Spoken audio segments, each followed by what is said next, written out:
Auto reviews. मेरा नाम है शिराज और जैसा कि आप टाइटल देख के समझ ही गए होंगे, मैं आपके लिए लेकर आया हूँ रॉयल एनफील्ड हंटर मेट्रो का रिव्यू। और इस रिव्यू को मैंने 4 सेक्शंस में डिवाइड करा है। तो ये नॉर्मली आपका 3-4 पॉजिटिव्स और 3-4 नेगेटिव्स वाला वीडियो नहीं है। ये आपको पूरा जो रिव्यू है वो आपको मिलेगा, हर एस्पेक्ट मिलेगा। बाय चांस कुछ भूल जाता हूँ या कवर नहीं कर पाता हूँ तो आप मुझसे कमेंट सेक्शन में पूछ लीजिएगा। तो देखिए, पॉजिटिव्स जो हार्डकोर पॉजिटिव्स हैं वो बताऊंगा, जो हार्डकोर नेगेटिव्स हैं वो बताऊंगा, और इनके बीच में काफ़ी सारी चीज़ें ऐसी भी होती हैं जैसे कि माइनर नेगेटिव्स, या कह लीजिए कि वो नेगेटिव जो हर एक के ऊपर अप्लाई नहीं करते हैं। और फिर चौथा सेक्शन जो है ये रखा है मैंने कि नीदर हेयर नॉर देयर, यानी कि आपके लिए जानना ज़रूरी है कुछ ऐसे पैरामीटर्स हैं जहाँ पर ये बिल्कुल एवरेज है, नेगेटिव नहीं है, पॉजिटिव नहीं है, बस एवरेज है, आपके लिए जानना ज़रूरी है। तो चलिए सबसे पहले पॉजिटिव से शुरू करते हैं। और सबसे पहला पॉजिटिव देखिए इसका ये है कि स्टाइल जो है वो इन्होंने बिल्कुल स्ट्रीट ट्विन बना दी है। और जाहिर सी बात है, हम सब जानते हैं स्ट्रीट ट्विन बहुत खूबसूरत मोटरसाइकिल है, तो ये भी बहुत खूबसूरत है। दूसरा, नॉइज़। ये सिंगल सिलेंडर रॉयल एनफील्ड, ख़ासतौर से अगर आप कंपेयर करें मीटियोर से और क्लासिक 350 से, उनके मुकाबले में ये काफ़ी ज़्यादा लाउड है।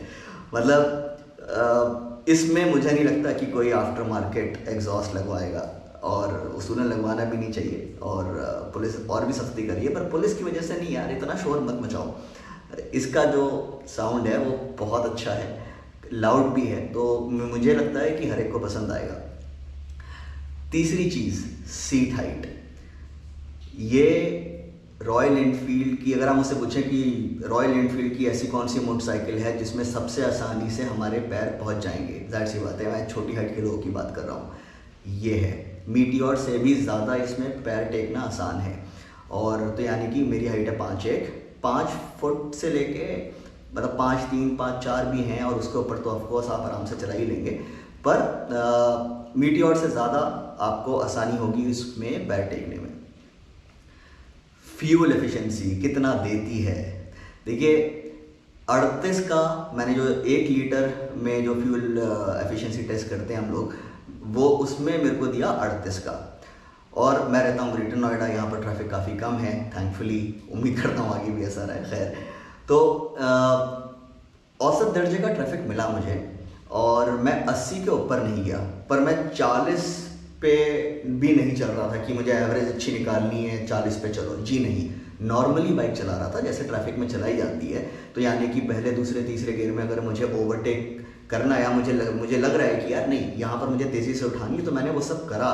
तीसरे चौथे गियर में मुझे लग रहा है कि आप यहाँ पर ओवरटेक करना है मुझे अपनी सलामती और बाइक की सलामती के लिए, तो करा मैंने वो। ऐसा नहीं है कि बिल्कुल 40 पे चला रहा हूँ, नहीं, 38 का दिया। यानी कि आप 80 के नीचे रहते हैं और प्यार से चला पाते हैं, तो आपको शायद ये 40 से भी ज़्यादा दे। अब कन्वर्सली आप बिल्कुल मान लिए आपको रोज़ रश आवर में कम्यूट करना है, बहुत ज़्यादा भीड़ भाड़ में चलानी है, उसमें एवरेज गिर जाएगा 30-32 तक आ जाएगा। और अगर आप बिल्कुल ही पागलों की तरह चलाते हैं तो 30 के नीचे भी जा सकता है, 27-28 भी हो सकता है, पर आप एक नॉर्मल तमीज़ से चलाते हैं। और ये है कि हाईवेज़ पे भी आप 80-90 हैं, 120 पे 125 पे उसकी बात करेंगे, आप नहीं बैठे हुए हैं, तो आप एवरेज मान के चलिए। भाई देखिए, अपर एक्सट्रीम हो गई 40 क्रॉस कर रही है, लोअर एक्सट्रीम हो गई 30 के नीचे भी आ रही है, तो आप 30 से 40 के बीच में एवरेज लगा लिए 35 का अगर आप एक्सपेक्टेशन रखेंगे आप डिसअपॉइंट नहीं होंगे। और मेरे हिसाब से अगर ये मोटरसाइकिल जैसे कि मैंने 38 निकाल लिया, लोग 40 से ऊपर भी निकाल लेते हैं, तो बहुत ही बेहतरीन फ्यूल एफिशिएंसी फिगर है ये। चौथा, इनफैक्ट ये चीज़ या तो मैं सबसे पहले बोल सकता था सबसे बाद में, पर ठीक है ना, आपको पता होना चाहिए, प्राइस 50,000 रुपये अप्रॉक्सीमेटली ये सस्ती है, जो मीटियोर का टॉप एंड वेरिएंट है। तो बेसिकली जो इसका रेट्रो वेरिएंट है भाई 1.5 लाख, और ये वाला जो है 170, बीच में 1-2 कलर्स का जो फ़र्क है उसमें थोड़ा पैसे कम हो जाते हैं, पर आप ये मान के चलिए भाई 1.5 लाख में रेट्रो, 170 में एक्स शोरूम प्राइस की बात कर रहा हूँ मेट्रो। और लोअर वेरिएंट मीटियोर का अप्रॉक्सीमेटली 2 लाख, और टॉप एंड वेरिएंट 219-220, तकरीबन 50,000 का डिफरेंस है। 50,000 बहुत होते हैं, और 50,000 में आपको एक बहुत अच्छी मोटरसाइकिल मिल रही है। सबसे बड़ी बात, आपको सेम इंजन मिल रहा है। तो मेरे हिसाब से बहुत बड़ा पॉजिटिव है।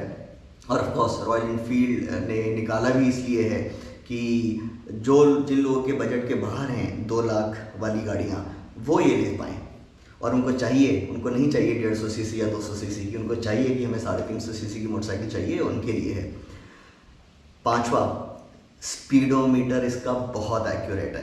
ठीक है, मैंने एक्यूरेट स्पीडोमीटर लिख रखा है यहाँ पर, बहुत ज़्यादा एक्यूरेट है। आप जो टॉप स्पीड वाला जो वीडियो है 0 to 100 वाला है, उसमें आप देखेंगे 80-90 तक ऑलमोस्ट 100% एक्यूरेट है। और 100 पे भी भाई अगर मतलब 105 जब ये स्पीडोमीटर पे दिखाता है तो इसकी असली 100 होती है। 125 100 टॉप एंड जिसकी बात करेंगे 134 135 पे स्पीडोमीटर वाली पे 130 जो थी इसकी जीपीएस स्पीड थी। तो आप ये लगा लीजिए 80-90 तक अगर आप चल रहे हैं, आपको एग्जैक्टली पता है स्पीडोमीटर इतना दिखा रहा है, इतनी ही स्पीड है। तो आपको स्पीड लिमिट फॉलो करने में आसानी होगी। जहाँ पर 80 है स्पीड लिमिट, 100 है, आप उसके 80 भाई 80 है जहाँ पर, या जहाँ पर 60 है तो 60 के नीचे रहिए, आपको एग्जैक्टली पता होगा कि हाँ आप ओवर स्पीड नहीं कर रहे हैं, अगर आप नहीं कर रहे हैं। और स्पीड की इतनी बात करिए, परफॉर्मेंस की बात कर लेते हैं। तो परफॉर्मेंस सबसे बड़ा one of the major strong points.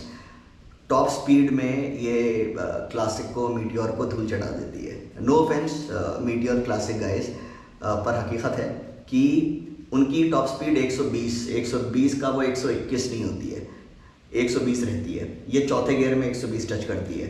और जैसे कि मैंने आपको बताया 134 135 पहुँचा पाया मैं इसको, और जीपीएस पे डॉट 130 दिखा रहा था।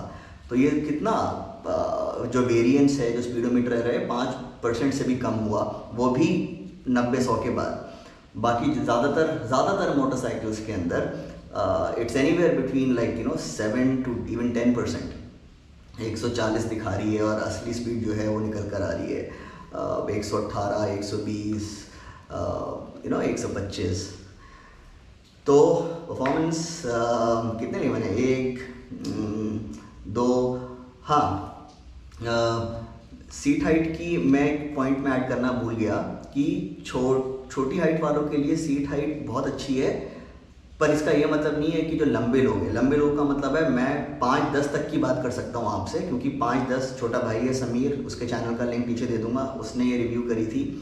और समीर फिकेशन नाम है चैनल का, ही इज़ 5'10", और उससे मैंने 3-4 बार पूछा, मैंने कहा समीर बताओ मुझे तुम्हें कोई दिक्कत आई जहाँ तक एर्गोनॉमिक्स की बात है। उसने 600 किलोमीटर से ज़्यादा चलाई है, कहता शिराज भाई मुझे कोई दिक्कत नहीं आई। तो यानी कि 5 से लेके 5-10 तक कोई दिक्कत आपको नहीं आएगी। वो बुलेट स्टैंडर्ड चलाता है बाय द वे। अच्छा, मुझे एक चीज़ और अच्छी लगी, एंड आई एम श्योर आप अग्री करेंगे, जिसके जो पिछले इंडिकेटर्स हैं उनका जो प्लेसमेंट है वो बिल्कुल ऐसे ज़मीन पे नहीं रखा हुआ है, ऊपर है।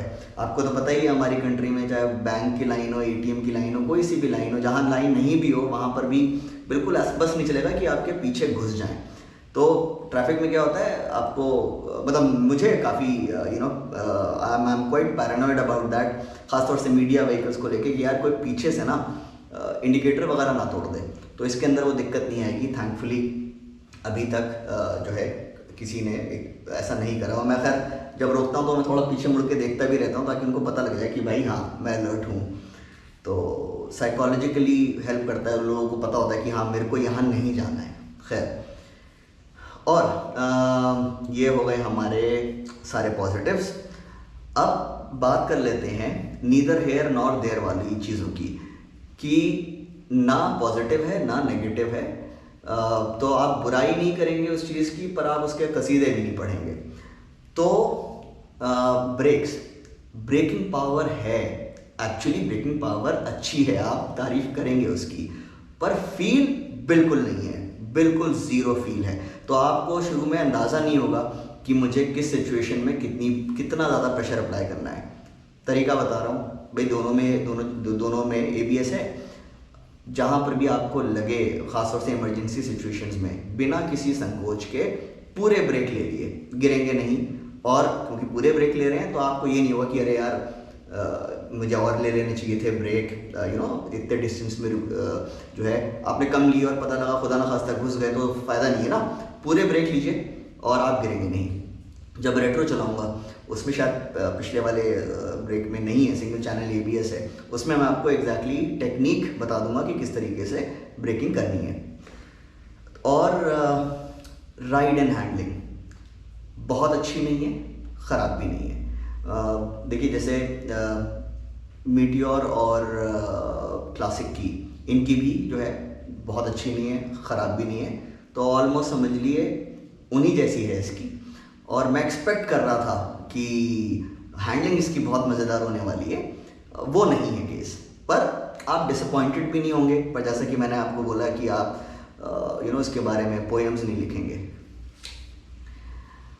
अच्छा, अब बात कर लेते हैं उन नेगेटिव्स की जो हर एक के लिए नेगेटिव्स नहीं होंगे। मैंने आपको बोला कि सीट हाइट बहुत अच्छी है छोटे लोगों के लिए, छोटी हाइट के लोगों के लिए, पर एक चीज़ का ख्याल आपको रखना पड़ेगा। अगर आप एग्जैक्टली मेरी हाइट के, यानी कि मेरी हाइट 5'1" है, आप 5 से 5'3", 5'4", इनफैक्ट मैं सजेस्ट करूँगा 5'6" से नीचे जितने भी लोग हैं वो एक बार चेक कर लें। जब आप बैठते हैं और अगर आपको बिल्कुल सीधा बैठने का है कि यार मैं सीधा बैठूं, ऐसे झुक के ना बैठूं, है ना, झुक के बैठना हो तो आप R15 लेते ना, आपने ये लिए कि सीधा बैठ के चलाऊं। उसके लिए मेरे को बिल्कुल टंकी के पास आना होता है, बिल्कुल आगे होके बैठना होता है, कोई दिक्कत नहीं है, पर बिल्कुल सही पोस्चर होता है। पर थोड़ी देर के बाद सीट जो है ना आपके इनर थाइज में हल्की सी चुभने लगती है, मतलब उस टाइम पे आपको लगता है आप अगर आप पीछे होके बैठेंगे तो फिर हैंडल दूर हो जाएगा, तो फिर आपको थोड़ा झुकना होगा। ये चीज़ मुझे नहीं लगता कि 5-6 से ऊपर किसी को प्रॉब्लम करेगी, पर आप चेक कर लीजिएगा। सिटी में तो एक्चुअली ये प्रॉब्लम नहीं देगी। और अच्छा, दूसरी बात ये है कि पीछे आप होके बैठेंगे तो फिर आपको पैर टेकने में भी दिक्कत आएगी। एक बार आप चेक कर लीजिएगा, सिटी में कोई दिक्कत नहीं आनी चाहिए। लंबा आप टूर करेंगे उसमें थोड़ा सा आपको लगेगा कि यार ऐसे बैठ रहा हूँ तो इधर दर्द हो रहा है, पीछे बैठ रहा हूँ तो झुकना पड़ रहा है, तो ये चीज़ है। लंबे लोगों के लिए कोई प्रॉब्लम की बात नहीं है। और दूसरी चीज़, जो क्लच है वो इसका हार्ड है, इसमें कोई दो राय नहीं है। पर जहाँ तक मुझे लग रहा है, मतलब आपको ट्रैफिक के अंदर शुरू में आई थिंक 4-5 दिन, हफ्ता भर आपको आपकी कलाई, आपका हाथ दर्द करा देगा अगर बहुत ज़्यादा भीड़ भाड़ में चलाएंगे आप। पर मुझे लगता है over a period of time आप उसके आदी हो जाएंगे। आदी क्या हो जाएंगे, आपके बेसिकली जो 4 आर्म्स हैं वो और मजबूत हो जाएंगे, एक्सक्यूज मी, तो 4 आर्म्स मजबूत हो जाएंगे तो आपको फिर इतनी दिक्कत नहीं आएगी। तीसरी चीज़ देखिए, पिलियन कंफर्ट। अब क्योंकि हर एक के ऊपर बात अप्लाई नहीं होती है, कुछ लोग हैं वो कहेंगे भाई हम जन्मजात सिंगल हैं, जन्मजात सिंगल रहेंगे तो हमारे लिए पिलियन का कोई मतलब नहीं है। पर बहुत सारे लोग हैं जिनको बैठाना होगा पिलियन को। पिलियन फ्रेंडली बाइक नहीं है ये, आपको हर टाइम पिलियन को बैठा के चलाना है। आप क्लासिक ले लिए, आप मीटियोर ले लिए, ये नहीं बनी है पिलियन के लिए। ऑफ कोर्स अगर आपकी बेटर हाफ, या अगर आप लड़की हैं और आपके बेटर हाफ आप अपने हस्बैंड बॉयफ्रेंड को पीछे बैठा के चलाती हैं, या ऑपोजिट आप लड़के हैं और आप अपनी गर्लफ्रेंड या वाइफ को पीछे बैठा के चलाते हैं, हर जगह साथ जाते हैं, तो भाई अगर वो वाकई में आपसे मोहब्बत करती है ना, मतलब आप ये कह लिए कि अगर वो इस पे बैठ के आपके साथ आधे घंटे से ज़्यादा बैठ रही है तो वो आपसे सच्ची मोहब्बत करती है। अब बात कर लेते हैं, देखिए जो हार्डकोर नेगेटिव है वो बस बेसिकली एक है, वेल एक्चुअली 2 हैं। पहला वेट। अब ये रॉयल एनफील्ड है तो आप इससे एक्सपेक्ट नहीं करेंगे कि ये 150 किलो की हो जाएगी। दिखने में ये आपको लगेगा कि ये आसान है चलाना। ऑफ कोर्स आसान है चलाना, किन लोगों के लिए आसान है चलाना, जो अगर आप फॉर एग्जांपल आप बुलेट चलाते हैं या चला चुके हैं पहले और फिर आप ये ले रहे हैं, आपको आसान लगेगी। आप स्प्लेंडर से 125 या इवन 150 सीसी वाली बाइक से इस पे आ रहे हैं, थोड़ा सा आपको केयरफुल रहना पड़ेगा। आपको लगेगा कि हाँ भारी है, कहाँ आपको हर जगह पता लगेगा। आप इसको पार्किंग से निकाल रहे हैं, पुश कर रहे हैं, पुल कर रहे हैं, बहुत ज़्यादा भीड़ भाड़ में, आप कभी ऐसा होता है ना कि बिल्कुल बम्पर टू बम्पर ट्रैफिक में आपको गैप दिखा और आपको मोड़ पहले गियर में निकालनी है, थोड़ी सी बाइक लेटती है, तो आपको ध्यान रखना होगा कि कहीं पूरी ना लेट जाए, क्योंकि उस टाइम आपको वेट महसूस होगा। अब again at the cost of reputation, आप बुलेट वगैरह चला चुके हैं, उनके मुकाबले में आपको थोड़ा 19-20 का फ़र्क लगेगा, आपको थोड़ा आसान ही लगेगी, पर वेट इशू है। अगेन हर एक के लिए नहीं है, और कुछ टाइम में आप आदी हो जाएंगे। इसके अलावा जो अब मैं बात करूँगा एक्चुअली जो सबसे जो मेजर नेगेटिव है इस बाइक का, वो है इसका, और आपने उम्मीद नहीं करी होगी पर फैक्ट ये है कि वो है इसका मेन स्टैंड। इसको मेन स्टैंड पे लगाना नेक्स्ट टू इम्पॉसिबल है unless and until you are very strong. मतलब अच्छा, अब उसका रीज़न क्या लग रहा है मुझे, इनका अब इन्होंने बाइक तो नीचे कर दी, जो स्टैंड है उसकी जो लेंथ है थोड़ी सी ये उसको छोटी कर देते।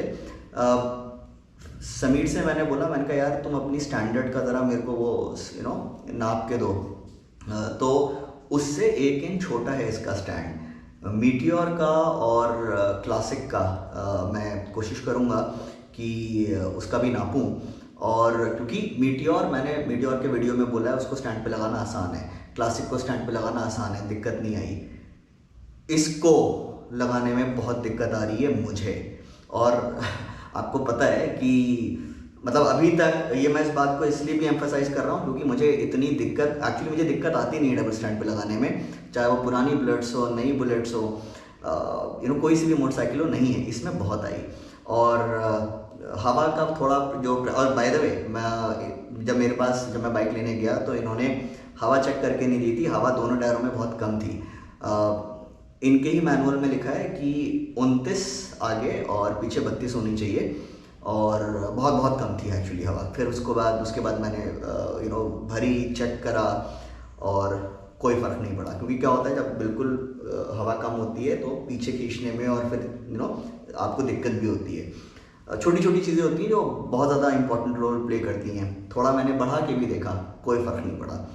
तो ये है, साइड स्टैंड पे आप लगा सकते हैं ऑफकोर्स, पर डबल स्टैंड इतना मुश्किल नहीं होना चाहिए, और इनको थोड़ा सा स्टैंड की जो लेंथ है वो और कम करनी चाहिए थी, ताकि वो भाई कॉमन सेंस यूज़ करिए। अगर ये स्टैंड है, ये इतना बड़ा है तो वो यहीं लग जाएगा, अब आपको पूरा ऐसे करना पड़ेगा। अब यही अगर इतना होता तो जाहिर सी बात है आपको कम मशक्क़त करनी पड़ेगी।